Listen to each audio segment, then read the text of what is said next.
Determinar la fuerza en los elementos EG, FH y GH de la siguiente armadura sujeta a las cargas indicadas. Lo primero que debemos hacer es identificar el tipo de reacciones que tiene nuestra estructura.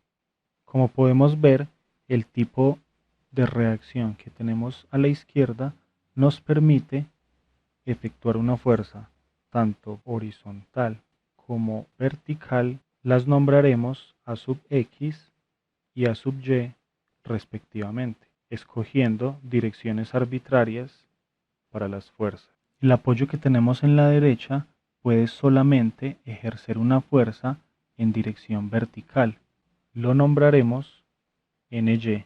Con esto podemos pasar a un diagrama de todas las fuerzas que están actuando sobre nuestra armadura, a la cual le aplicaremos las condiciones de equilibrio con el fin de determinar los valores de las reacciones. De la suma de fuerzas en el eje X tenemos que, como A sub X es la única fuerza que actúa en el eje X, esta debe ser igual a 0. De la suma de fuerzas en el eje Y tenemos que las reacciones en los apoyos A y N están soportando todas las cargas presentes en la armadura. Están actuando verticalmente hacia abajo y suman un total de 6.000 kN.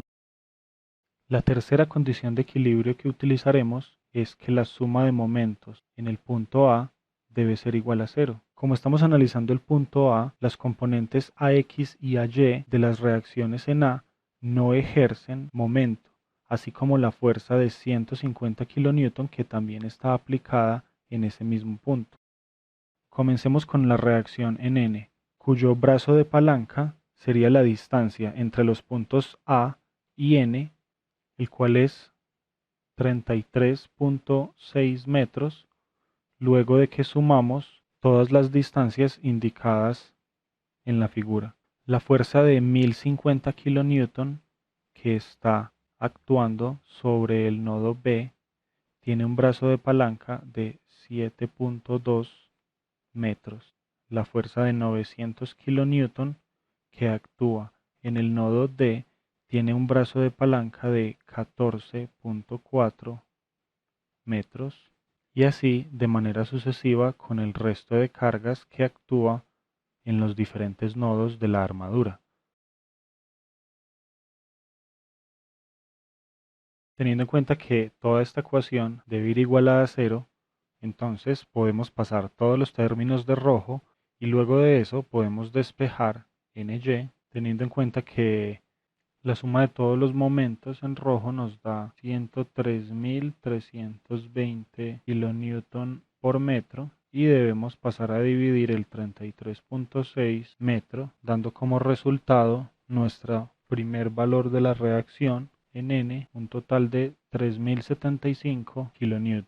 Con este valor procedemos a despejar de esta ecuación el otro valor de la reacción desconocido, es decir, A sub y sabemos que es de 6.000 kN menos la reacción en N que acabamos de hallar. Así que tenemos 6.000 kN menos 3.075 kN para darnos un total de 2.925 kN. Ahora que conocemos exactamente los valores en las reacciones en los puntos A y N, reescribiremos el diagrama de fuerzas al que está sometida nuestra armadura, indicando los valores y direcciones de fuerzas halladas. Como los valores nos dieron positivo, significa que las direcciones que habíamos asumido al inicio son correctas, entonces tenemos que la reacción en el punto A es de 2.925 Newton vertical hacia arriba y la reacción en N es de 3.075 kN hacia arriba. Ahora pasamos a realizar el análisis interno de la armadura, para lo cual necesitamos realizar un corte de nuestra armadura. El corte que utilizaremos lo indicamos con la línea discontinua A hasta A'. Como podemos observar, este corte pasa por los elementos EG, FG y FH de nuestra armadura.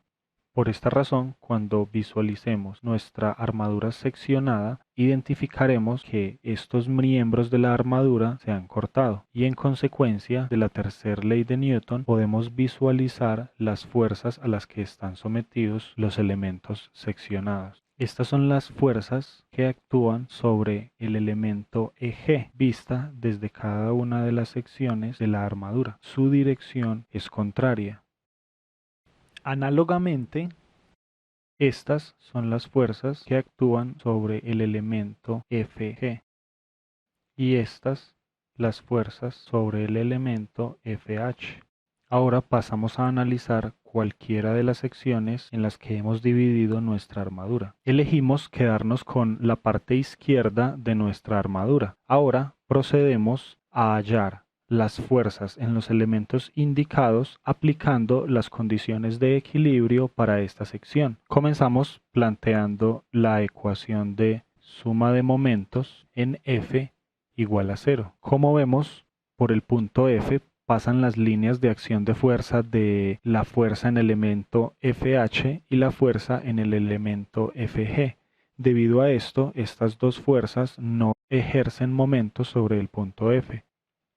Para calcular el momento que ejerce la fuerza en el elemento eje, conviene descomponer la fuerza en sus componentes horizontal y vertical, las cuales podemos descomponer en términos de este ángulo que llamaremos alfa. Recordando las dimensiones originales de nuestra armadura, tenemos que alfa es igual al arco tangente de el cateto opuesto, el cual se identifica con la altura de 1.8 metros sobre el cateto adyacente, el cual se identifica con la distancia horizontal de 2.4 metros. El resultado es un ángulo de 36.87 grados. La componente en X de la fuerza EG induciría un giro en el sentido antihorario y por tanto sería positivo. El brazo de palanca de esta componente de fuerza es la distancia vertical entre los puntos E y F, la cual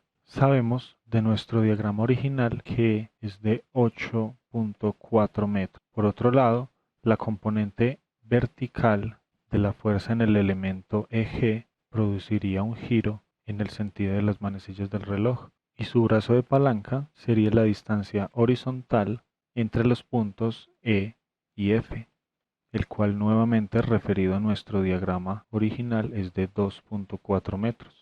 Las tres cargas que ejercen momento de fuerza alrededor del punto F son la de 150 kN, 1050 kN y 900 kN. Sus brazos de palanca, debido a que son fuerzas verticales, son sus respectivas distancias horizontales desde el punto de aplicación de fuerza hasta el punto F. Asimismo, la reacción en el punto A ejercería un momento de fuerza negativo. Si pasamos todos los términos conocidos de esta ecuación al lado izquierdo y en el lado derecho efectuamos la factorización de el término de fuerza en el elemento eje, teniendo en cuenta los signos y sumando debidamente, tenemos que podemos fácilmente despejar 6511.36 de decimal periódico kilonewton. Como el resultado es positivo, significa que la dirección que hemos asumido para la fuerza, es decir, atención, es correcto. Ahora vamos a tener en cuenta la suma de fuerzas en el eje X y necesitaremos el ángulo beta, el cual nuevamente vemos que el cateto opuesto sería la altura de 8.4 metros y el cateto adyacente la distancia horizontal de 16.8 metros y luego de esto notamos que las únicas fuerzas que actúan en el eje X son las fuerzas de los elementos FH y EG, dando como resultado un valor para la fuerza en el elemento FH menos 5.823.941 kilonewton. Como en este caso el valor es negativo, significa que hemos asumido mal la dirección de la fuerza y el elemento realmente se encuentra a compresión. Ahora consideramos la suma de fuerzas en el eje Y. Comenzamos teniendo en cuenta las fuerzas verticales de los elementos FH y EG, que según las direcciones que hemos escogido es positivo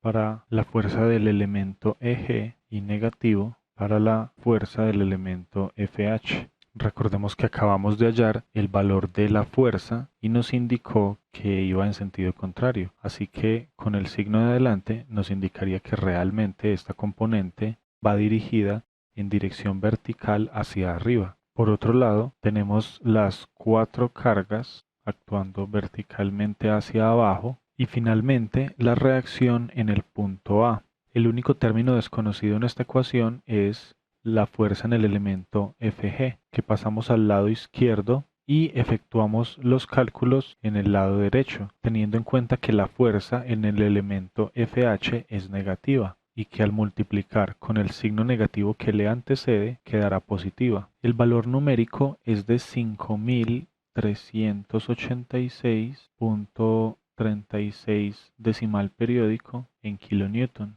Teniendo en cuenta los valores de las fuerzas que hemos encontrado hasta ahora, vamos a centrar nuestro análisis en uno de los nodos, específicamente en el nodo G.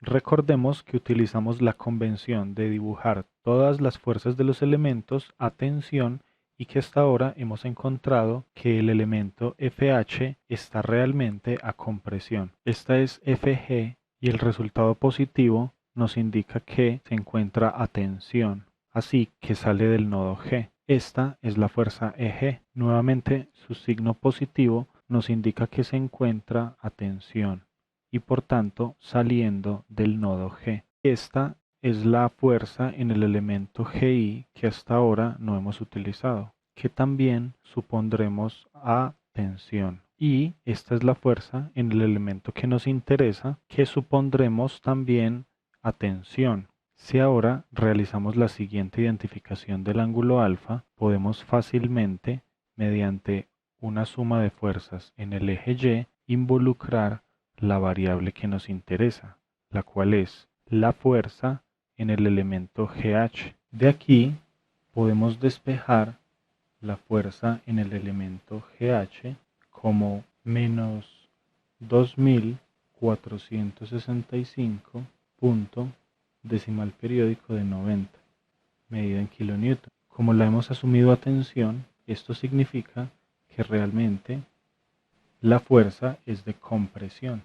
Con esto tenemos que el valor de las fuerzas pedidas es el que se indica a continuación.